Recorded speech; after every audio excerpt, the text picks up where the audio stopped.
Hello viewers. आज मैं tarot के कुछ मिथ्स के बारे में बात करने जा रही हूँ कि जैसे कुछ लोगों का मानना है कि टैरो कार्ड्स जो है वो डेविलिश कार्ड्स है।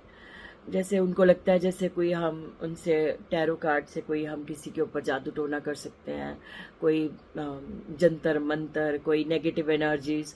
तो जो टोटली मिसकंसेप्शन है, क्योंकि इसमें कुछ कार्ड्स ऐसे हैं जो थोड़े डरावने दिखने वाले कार्ड्स हैं। जैसे ये डेविल का कार्ड है, अम, ये डेथ का कार्ड है, ये कुछ एट ऑफ स्वॉर्ड्स, कुछ ऐसे कार्ड्स हैं जो डार्क कार्ड्स हैं। ठीक है, तो इनके कारण उनको लगता है कि क्या पता ये क्या है, ये इनकी डार्कर एनर्जीज हैं। तो इंसान को समझना चाहिए हर एक इंसान के अंदर जो है वो पॉजिटिव एस्पेक्ट भी होता है और नेगेटिव डार्कर साइड भी होती है।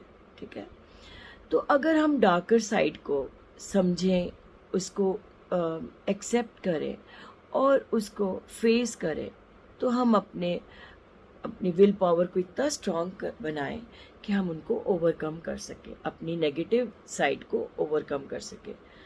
तो ये कार्ड्स बेसिकली हमें हेल्प करते हैं कि हम अपनी ये एक वार्निंग कार्ड्स है, ये डेविलिश नहीं है, ये वार्निंग देते हैं कि हम कोई भी टेम्पटेशन है, कोई वर्ल्डली कोई ऐसी चीज़ें हैं जिसमें एडिक्शंस हैं, कोई मटेरियल टेम्पटेशंस हैं, जिनको हम अपनी विल पावर को इतना स्ट्रांग बनाए कि हम उन्हें ओवरकम कर सके और हम नो कह सके।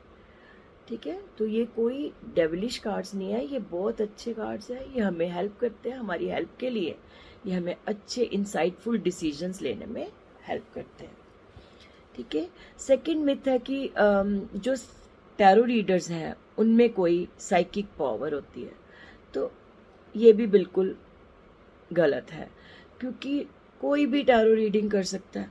जिसको टैरो के जो इमेजेस है उसकी प्रॉपर नॉलेज हो, साइंस को समझे, सिंबल्स को समझे, कलर्स को समझे, उसके एलिमेंट्स को समझे और अपनी इंट्यूशंस की बेसिस पे वो रीडिंग करे, तो हर कोई रीडिंग कर सकता है। कई बार हर एक इंसान के अंदर जो है वो इंट्यूशंस होती हैं, वो खुद से रियलाइज हो या ना हो वो अलग बात है, क्योंकि हर एक इंसान की एक अपनी जर्नी है, अपनी प्रॉब्लम्स हैं, अपने ब्लॉकेजेस हैं, जिसके कारण वो अपनी इंट्यूशंस को रियलाइज नहीं कर पाते या उनको एनहांस नहीं कर पाते। हम जितना भी लाइफ में हम दूसरों की अगर हेल्प करने में ज़्यादा ध्यान दें और अपने मेडिटेशन करें, तो हमारी इंट्यूशंस भी स्ट्रांग हो जाती है। तो ये भी मिथ गलत था। ठीक है, अब थर्ड मिथ है कि कई लोग कहते हैं पीरियड्स के टाइम क्या हमें रीडिंग करनी चाहिए, क्या हम कार्ड्स को टच कर सकते हैं। तो पुराने टाइम में जो था ट्रेडिशनली इससे मानते थे, वो एक साइंटिफिक रीज़न था। जो अगर कहते थे मंदिर नहीं जाओ या कोई मूर्तियों को टच नहीं करो, तो वो एक, क्योंकि जो लेडीज़ है इस टाइम पीरियड्स के टाइम क्या है, लेडीज़ वीक हो जाती है, उनकी एनर्जीज लो हो जाती है, या पेन हो तो उसके कारण भी एनर्जीज लो होंगी। तो जब एनर्जीज लो होंगी तो आप रीडिंग वैसे नहीं कर पाते। तो ये साइंटिफिक रीज़न है, कोई ऐसा वाला कोई रीज़न नहीं है कि हम इसे टच नहीं कर सकते, ये इसको छूना मना है, वैसा कुछ भी नहीं है। वो आपकी अपनी मर्जी है। ठीक है, अगर आप अब एनर्जेटिक फील कर रहे हो तो आप रीडिंग कर सकते हो। फोर्थ मिथ है कि आप नॉन वेज खा के या ड्रिंक करके रीडिंग कर सकते हो।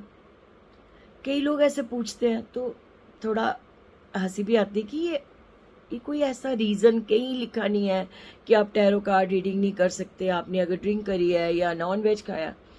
लेकिन ये हमारे अपने ऊपर है।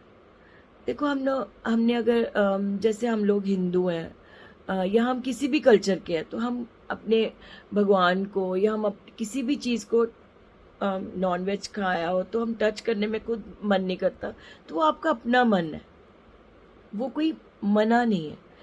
और अगर हम ड्रिंक करी है तो हमारी अपनी बॉडी के ऊपर, अपने माइंड के ऊपर हमारा कंट्रोल ही नहीं रहता, तो हम फिर रीडिंग कैसे कर पाए। तो ये भी है कि वो साइंटिफिक रीज़न हो सकते हैं, वो प्रैक्टिकल रीजंस हो सकते हैं। ऐसा कोई कहीं लिखा नहीं है कि ये करके नहीं करना, या आफ्टर सनसेट भी कई बार लोग पूछते हैं रात को रीडिंग कर लें। ओ भाई, रात हो दिन हो, अगर आप एनर्जेटिक हो, आप ऐसे पूरा दिन काम करके लोग थक जाते हैं, रात को सोने तक वो स्लीपी फील कर रहे होते हैं, तो एनर्जीज लो हुई होती है, तो इसलिए लोग नहीं रीडिंग करते। अगर आप बड़े एनर्जेटिक फील कर रहे हो, आपको नींद भी नहीं आई, आप बिल्कुल फ्रेश फील कर रहे हो, तो आप रीडिंग कर सकते हो। तो ऐसा कुछ नहीं है। और कई बार कई लोग पूछते हैं कि क्या टैरो कार्ड जो है वो 100% रीडिंग होती है। वो भी एक मिथ है, क्योंकि देखो टैरो कार्ड्स जो है वो ऐसे फ्यूचर प्रिडिक्टिव टूल्स नहीं है। वो हम अपने जो आपके पास्ट के डिसीजंस हैं, पास्ट के जो आपके कर्म हैं, उसकी बेसिस पे हम लोग प्रेजेंट देखते हैं और फ्यूचर के बारे में प्रिडिक्ट करते हैं कि ये प्रोबेबिलिटी हो सकती है। अगर आप अपना डिसीजन ही चेंज कर लें तो वो वाली प्रोबेबिलिटी भी चेंज हो जाएगी। तो इसलिए 100% कोई एक्यूरेसी नहीं है इसमें, ठीक है। तो ये आपकी सब इंट्यूशंस के ऊपर, ये हमेशा सिर्फ हेल्पफुल है बड़े, कि हम अपनी पास्ट के जो भी हमने डिसीजंस लेने हैं, लिए हुए हैं, पास्ट एक्सपीरियंसेस क्या है, उसकी बेसिस पे ये हमें हेल्प करता है कि हम आगे इंसाइटफुल डिसीजंस लें इन फ्यूचर। तो ये थे कुछ मिथ्स जो मुझे लगता है मैंने बर्स्ट कर दिए।